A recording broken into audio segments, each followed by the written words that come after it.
नमस्कार दोस्तों। इतिहास में कुछ नाम ऐसे होते हैं जो केवल पन्नों तक सीमित नहीं रहते, वो विचार बन जाते हैं, क्रांति बन जाते हैं। एक ऐसा ही नाम है छत्रपति शिवाजी महाराज का। भारत के स्वाभिमान, संस्कृति और स्वराज्य की रक्षा करने वाले वो सूरवीर जिनका जन्म एक युग के लिए वरदान था। आज हम जानेंगे उस योद्धा की गाथा जिसने स्वराज्य को जीवन का लक्ष्य बनाया था। तो चलिए वीडियो शुरू करते हैं। छत्रपति शिवाजी महाराज का जन्म 19 फरवरी 1630 को शिवनेरी किले में हुआ था। उनके पिता शाहजी भोसले बीजापुर सल्तनत के एक सरदार थे और माता जीजाबाई एक धर्मपरायण, बुद्धिमान और सशक्त महिला थीं। शिवाजी को बचपन से ही धार्मिक, नैतिक और युद्ध कला की शिक्षा दी गई। रामायण, महाभारत और नीति शास्त्रों के आदर्श उनके जीवन में गहरे समाये।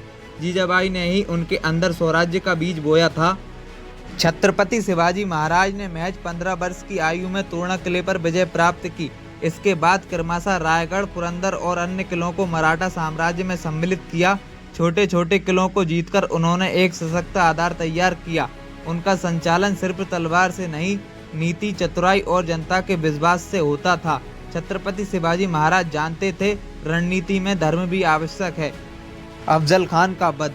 साल 1659 में आदिल शाह ने एक अनुभवी और दिग्गज सेनापति अफजल खान को छत्रपति शिवाजी महाराज को बंदी बनाने के लिए भेजा। वो दोनों प्रतापगढ़ किले की तलहटी पर एक झोपड़ी में मिले। दोनों के बीच यह समझौता हुआ था कि दोनों केवल एक तलवार लेकर आएंगे। छत्रपति शिवाजी महाराज को पता था कि अफजल खान उन पर हमला करने के इरादे से आया है। छत्रपति शिवाजी महाराज भी पूरी तैयारी के साथ गए थे। अफजल खान ने धोखे से छत्रपति शिवाजी महाराज की पीठ पर कटार से वार किया। कवच के कारण छत्रपति शिवाजी महाराज बच गए, पर उन्होंने अपने हाथ में पहने बगनकों से अफजल खान की छाती चीर दी। छत्रपति शिवाजी महाराज ने अपने आत्मरक्षा कौशल का परिचय दिया और अफजल खान का वध कर दिया। सन 1666 में औरंगजेब ने छत्रपति शिवाजी महाराज को आगरा बुलाया और छल से बंदी बना लिया। लेकिन छत्रपति शिवाजी केवल तलवार के धनी नहीं थे, उनकी चतुराई ने भी मुगलों को पराजित किया। मिठाइयों की टोकरी में छिपकर उन्होंने आगरा से भागने की योजना बनाई और सफलतापूर्वक महाराष्ट्र लौट आए। यह घटना बताती है वीरता केवल युद्ध में नहीं, बुद्धि में भी होती है। सन 1674 में रायगढ़ किले में भव्य राज्याभिषेक हुआ। शिवाजी बने छत्रपति शिवाजी महाराज। उन्होंने स्वराज्य की नींव रखी, जहां धर्म की स्वतंत्रता, न्यायप्रिय प्रशासन और जनकल्याण सर्वोपरि थे।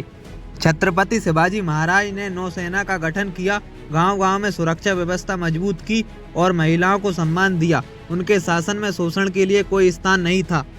3 अप्रैल 1680 को छत्रपति शिवाजी महाराज ने इस संसार को अलविदा कहा, लेकिन उनके जाने के बाद भी उनकी गूंज हर कोने में सुनाई दी। संभाजी महाराज, राजाराम, ताराबाई जैसे वीरों ने उनकी विरासत को आगे बढ़ाया। आज भी शिवाजी महाराज भारत के युवाओं, सैनिकों और नेताओं के लिए प्रेरणा हैं।